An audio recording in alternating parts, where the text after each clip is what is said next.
This Saturday, Gallop TV brings you one of the greatest racing spectacles on earth. The tab Everest, where 12 of the world's fastest sprinters go stride for stride, chasing glory and a share of $20 million. But the action doesn't end there. The Group 1, King Charles III Stakes over the Randwick Mile calls to those who dare to claim the crown, and 5 million more. It's exhilarating, it's electric, it's pure racing entertainment. Tab Everest Day, live from Royal Randwick. Watch it live on Gallop TV. Gallop TV, feel the rush. Hi and welcome to all the viewers joining us. Looking forward to the Saturday meeting at Randwick. The Australian community, racing community, will come to a standstill as we have a load of group races, including Group 1s, Group 2s and Group 3s, and Randwick will be the place to go. Right, race number 9 is the King Charles Stakes over 1,609 meters, due off at 08:35.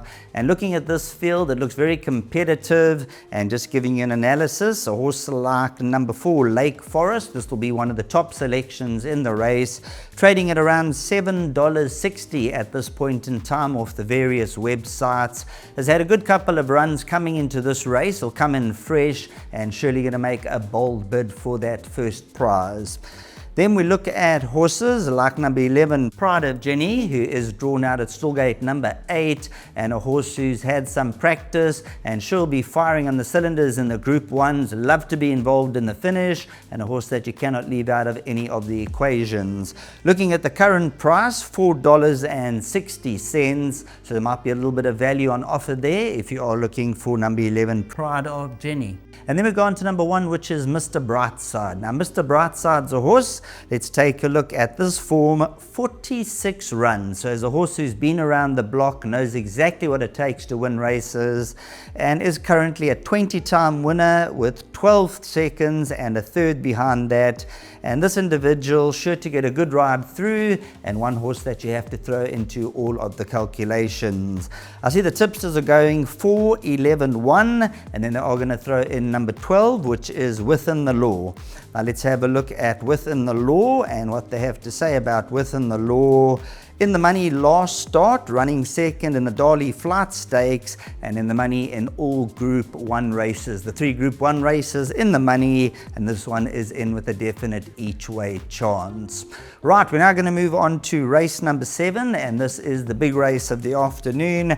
And when you look at race number 7, the tab Everest, that is due off at 07:15. Competitive lineup will meet the starter here, and a number of horses will be vying to take home the big race. And this is the big race at Randwick, the Group 1. And looking at the selections, they are going with number 9, Jolly Star, who is currently paying at around $8.10. On to number 12, Tempted from the one draw at $17.20. So there might be some value there. Number 4, Jimmy Star. And then we go on to number 5, which is War Machine.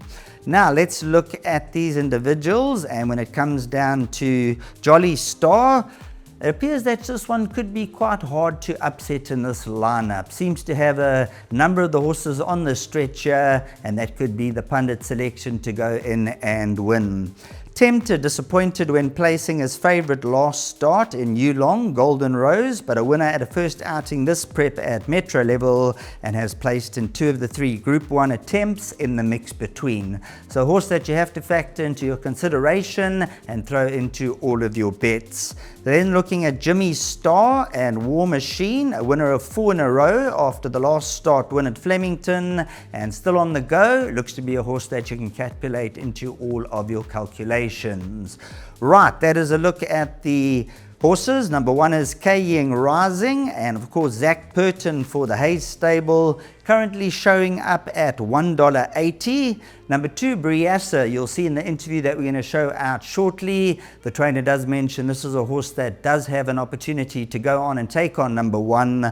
After that, number 4, Jimmy the Star at $13.20, a horse that could also be in the mix of things. But without any further ado, this is the big one of the afternoon, so each and every owner, trainer, jockey, they'll be glued to their screens and try try and bring home the first prize, but we do have an interview with the trainer of number 1, Kaying Rising, the New Zealand import, who's done exceptionally well in the past, and is a very, very interesting interview on the horizon. We saw Kaying Rising on the Canterbury track this morning. Despite reports that we've heard in social media, he looked pretty good this morning. Yeah, he did. He ate up, so he's on his food. He let down and ran home in 38, probably his last 400 in 12 or 200. We couldn't be happier with him. The riding boy's very happy, and there's nothing wrong with him, and it's all full steam ahead. Where do you think the rumours have emanated from, David? I've got no idea, because it was quite funny. Yesterday morning I came back from the track, said to my wife, I don't think I can have him better. He's in great shape. And then by lunchtime he was scratched, injured, not eating, dehydrated, and not in the race. But it was just all truly fake news. It was quite incredible. The horse we saw today has tightened up considerably, even from the horse we saw at the barrier trial last Tuesday. He looks to be right on track now. Yeah, look, he had a really big blow. That tightened him up. And this morning, you wouldn't know, 4 minutes after he worked, you wouldn't know he had worked. So that gives me an enormous amount of confidence because, as I should have, I've got a lot of faith in this animal.